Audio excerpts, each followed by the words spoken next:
So with environmental issues like climate change being focused on in the mainstream more often these days, we thought it would be timely to speak with Dr. Richard Oppenlander, who has worked in this field for 40 years, about his perspective on the changes we are making to our planet.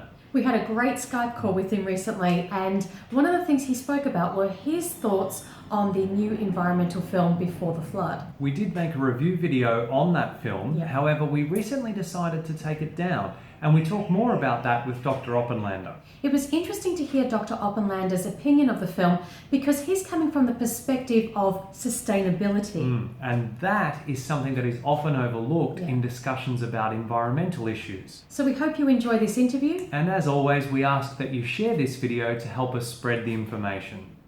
Hello. Hi, Dr. Oppenlander. So great to see you too. Oh, lovely to see you. Lovely to see you. Thank you so much for taking out some time from your busy schedule to join us on the channel today. Oh, it's my privilege. It really is. You two are doing such great things. I really applaud all your efforts. I commend you for what you're doing, and it's so encouraging for me to see this. It really is. Oh, thank you that's so lovely. much, and Thank the feeling is mutual. For people watching who may not be aware of Dr. Oppenlander's work, we'll link his full bio in the description under this video, but just briefly, Dr. Oppenlander is a sustainability consultant, a researcher, author of the award-winning book Comfortably Unaware. He was in the documentary film Cowspiracy, and last year he spoke to the European Parliament. So, Dr. Oppenlander, you've basically spent the last 40 years studying the effects of food choices, what the effect they have on our bodies and also on the planet, of course. So what's the main conclusion that you've reached after all of this time? Yeah, the primary conclusion is that we're doing the wrong things in order to sustain our own species and all those other species that we share this planet with, and for future generations. And by doing the wrong thing, I mean whether it's with our own footprint, our own ecological footprint as an individual or community, or through the knowledge we have gained over the years, we're actually on a course where we're not evolving to a point where we can sustain ourselves. And the likelihood of us not making it as a species is very real. And of course, the effect we have on other species is very real and very measured. We have numerous metrics that can substantiate that. And we're essentially in an overshoot mode with our planet right now, and we've been that way since 1973. And to give the audience one quick glimpse of that is that in the United States, for instance, it would require approximately 5 full Earths to sustain our current lifestyle, our current demand on natural resources and our environment and what we're doing to our atmosphere in terms of climate change. This single thread that weaves its way through all the aspects of our unsustainability, which there are at least 6 to 7, sometimes some organizations have determined there are 9 various aspects of global depletion, or our state of unsustainability, aspects of our unsustainability related to life support systems on Earth that will keep us alive. The single thread that weaves its way through all those aspects of unsustainability in the largest, most comprehensive manner is that of food choice, specifically animal agriculture. There's nothing we can do as a species that would put us back on track towards some form of sustainability greater than eliminating all meat and all animal products entirely, which would correlate in most people's minds to meat, dairy, fish, eggs. Any type of animal product has a larger ecological footprint that is unsustainable in a relative optimal sense than just moving completely to organically grown whole plant-based food diet. So that's a little bit more of a mouthful than probably what we wanted, but that's the best way we can say it. And we all have that ability to make this change today. So that's what I found in 40 years. And I've also found that along with that is the very insidious coinciding issue that most people are either unaware of this, or once they become aware, they fail to do something about it. And I found that it's rampant through our leaders. We have a leadership issue. We need both a grassroots approach as well as a top-down policy-making approach. And without both, we likely won't make it as a species. And so I found that there's 3 primary reasons why we don't get this information, why it's not readily available to the 7.4 billion people that are here today on Earth, as well as likely through the next 9.6 billion that are predicted to be here by the year 2050. And that's because our leaders have three issues. One is they're comfortably unaware; they really don't know. But then, when presented with the information, which many do have that information now, they simply can't make that change because they can't make the change for themselves as individuals. And so, how do we expect one of our leaders to lead us towards health and wellness of our planet and ourselves if they can't even do it for their own individual being? And lastly, many of our leaders are afraid, and they're afraid they're going to lose their audience. Like that YouTube video that you posted about the interview with Leah and President Obama, which you have just wonderful videos, by the way. It just really, I think you'd be commended for dissemination of real truth, not fake news that we're hearing on today, but real valid truth and news and information that everybody needs to know. But even with that, it's very clear that our leaders, him specifically too, are afraid they're going to lose their audience. I mean, he's aware of a lot of this, and he just can't come out and make the right statements. I do want to qualify that by saying I've in my lectures this year, and you'll see a slurry of little clips, 3 to 5 minute clips of many of my most recent lectures. They're going to be launched in an ambassador program specifically for the environment, food choice and the environment connection, or disconnect as it exists today, but how to make that connection. And I think that the issue at hand is to how to make our leaders know this now, because one of the things I do is make predictions now, and one thing that I'm seeing is that I know will happen is that when we're faced with a chasm that's so large that we can't ignore it any further, which is usually too late, when we run out of water, when we run out of land, when we run out of fish in our oceans, when climate change is completely irreversible to the point where it's wreaking havoc on everyone, then we'll start making some changes, which is typically too late. So I predict that just likely by the year 2030, this situation that I just mentioned about our leaders not being able to make the change for themselves or losing their audience, I believe that it'll be a flip. I believe that very, very soon it'll be the definition of wealth of a nation won't be determined by their economic prowess, or it may be, but their economic prowess will be directly connected to their strength of their environmental systems. And in order to achieve that, we'll have to have our food systems completely switched. There'll have to be no animal agriculture. There'll be no resources to provide that type of a footprint for us. And therefore, it'll be much like cigarettes are now. I know cigarettes is in the smoking of cigarettes is in the increase in certain sectors, but in general, we're seeing in public places, that it's disallowed. It's frowned upon in many public settings, and that'll be just like the way that it will be with animal products. It's a secondary smoke issue with animal products, isn't it? I mean, it's now you can get around to it when you want to for your own sake. And it's very difficult to make someone, to make them understand that they're hurting themselves and they're inflicting, pain or suffering unnecessarily for any one of the many Western diseases that have risk increased because of animal products. But it's a different issue and also it's very difficult to make them feel empathy. I mean, you know this as well as I do. You can't force empathy, onto anyone. But you can make them understand their effect on other humans, other species today, the negative effect on them today, as well as what we're doing to our planet and to other species in the future. And so it'll soon be frowned upon because it's a secondary effect. I mean, you don't want to sit next to somebody who's eating an animal product that's then taking away the resources from your family, from other families and other species, and for future generations. And it'll be the defining ethos it'll be our legacy that this set of generations living today will make or break our survival as a species. And that's the essence of my message, and that's the essence of the problem today. So it's great to see climate change being discussed more regularly these days. And the new film Before the Flood by National Geographic and Leonardo DiCaprio really helped bring the issue to the mainstream. We made a review of the film, and to be honest, we actually decided to take it down just a few days ago because although the film was very good in parts, overall we were really frustrated with it, and that frustration kind of tainted our delivery of the review upon reflection. And we're curious to hear what your thoughts were of the film. Well, I don't know the exact reason why you were discouraged, but I know why I'm discouraged, and I'm sure it's the same. First of all, I want to back up a little bit to give you a brief summary of Leo.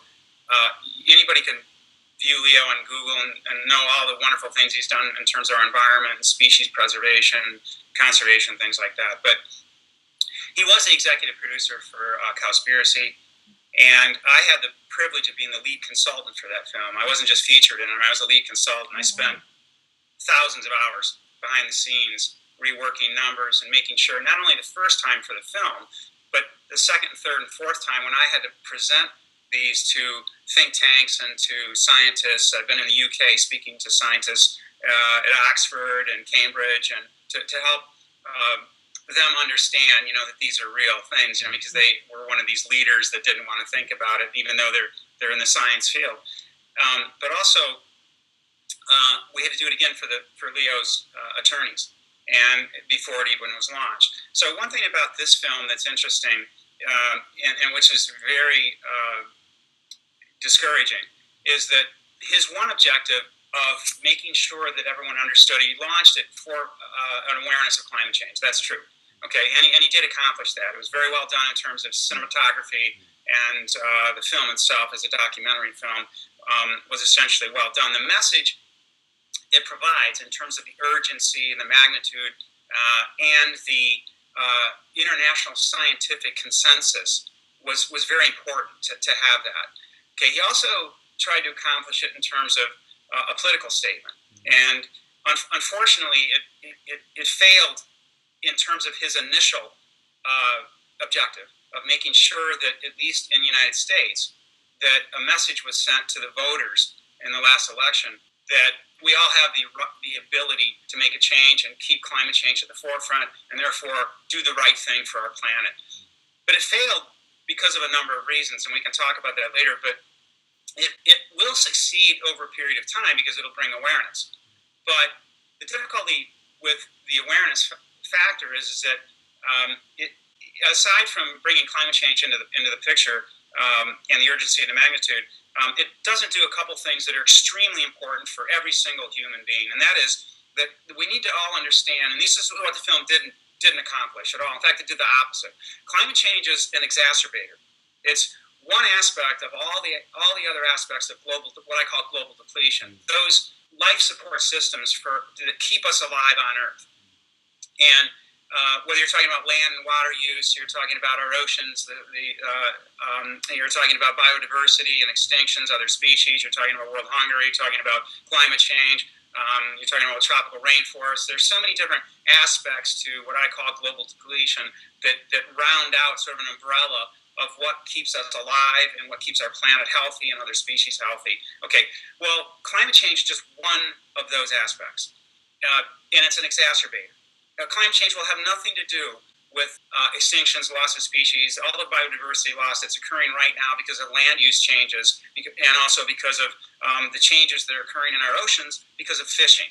Okay, it's predicted, for instance, as an example, it's predicted that most of the commercially recognized fish will have collapse of their systems, maybe not complete extinction, but collapse of their systems by the year 2048. Irrespective of climate change. So climate change will take all these aspects of global depletion and make them worse. So the issue is that wasn't addressed at all. Okay, it was just about climate change, and which is still okay, but it didn't address the fact that climate change still is a component of global depletion.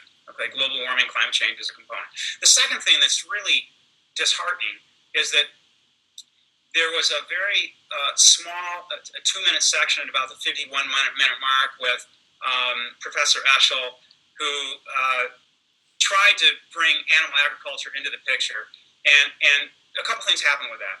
One is that now he just contributed to the misperception that animal agriculture has a small portion in global warming or climate change, when in fact, it's very large. Whether you want to talk about percentages, whether it's 14.5% of the anthropogenic greenhouse gas emissions that the United Nations states that is contributed, or more, because that figure 14.5% actually has some flaws in itself. I know that the 51% by Goodall and Enhang has some issues, but still the 14.5% has some issues. And you can go to any of my lectures and in my book, and in my books you can read about what those issues are. But basically, what that movie did, what Leo's film did, is it sort of marginalized, the effect of animal agriculture from a greenhouse gas emission standpoint, but also then in terms of, for instance, in terms of solutions, my calculations are very clear that we can eliminate fossil fuels completely today, eliminate all fossil fuels today, and we would still exceed our carbon equivalent greenhouse gas emissions, meaning not just carbon dioxide, but methane. We'd still combine with nitrous oxide, all greenhouse gases. We'd still exceed our carbon budget by the year 2050 just because of livestock, just because of animal agriculture. And that's something that really needs to be at the forefront. We need to reduce our carbon footprint. We need to reduce our ecological footprint. And our carbon dioxide component of that is, just one component. So that needed to be stated right at the forefront. Animal agriculture also needed to be placed in a proper positioning for the audience to know that it's important to reduce fossil fuels, sure. It's important to worry about overpopulation, sure. Those are two large issues about our footprint. But the only thing that we can do in the easiest way possible today to reduce our total ecological footprint is to eliminate animal agriculture, and that wasn't brought out in the film at all. Also, in terms of their solutions, Eshel basically redirected everyone to just eat less meat, which is the common misperception in terms of just eating less meat or shifting your meat consumption from beef to another form of animal agriculture, which in this case was chicken for him. But he failed to mention all the other aspects that no matter what animal agriculture you're managing or producing, it's still unsustainable relative in terms of achieving an optimal sustainability and rejuvenation of our planet. It's still not sustainable as compared to fully plant-based systems. And so he moved it into just a shift where it will not become sustainable because of that one suggestion of his moving to chicken, which is a whole other issue in itself. I mean, sure, the focus on beef is a larger contributor to greenhouse gas emissions than other animals, but there's a scale issue here. Like, for instance, beef produces 150 times more greenhouse gas emissions than the same pounds produced by soy or some lentils or some other plant products. But chicken and pork produce 25 times as much greenhouse gas emissions as those same products. And also, there's a scale issue. For every, there's a billion, you're looking at over 70 billion animals that are produced for slaughter according to the United Nations. But actually, if you really look at all the data, there's off the grid, and counting all those animals off the grid, there are many documents that show that there are over 1.7 trillion chickens in the world that are slaughtered each year. So when you're speaking about 20 to 25 times more greenhouse gas emissions produced by a pound of chicken versus a pound of plant-based products, and you're looking at a scale now of according to Eshel and Leo's film, of just merely shifting in their minds animal agriculture production and consumption from beef to chicken, it's a terrible misconception, and especially with the production and consumption expected to double of meat products of any type to double by the year 2050. Thank you, Dr. Oppenlander. One thing's for sure, we're living in very interesting times, and we really appreciate you taking your time to share your knowledge and wisdom with our audience today. Thank you so much. Well, I want to take this short opportunity to thank you for all that you're doing and for your audience. Hopefully they can move in the right direction, and it's been a privilege to be here today, so thank you. It's been an honor having you. Thank you so much for all your work. Thank you, and God bless, and let's keep moving things up and upward.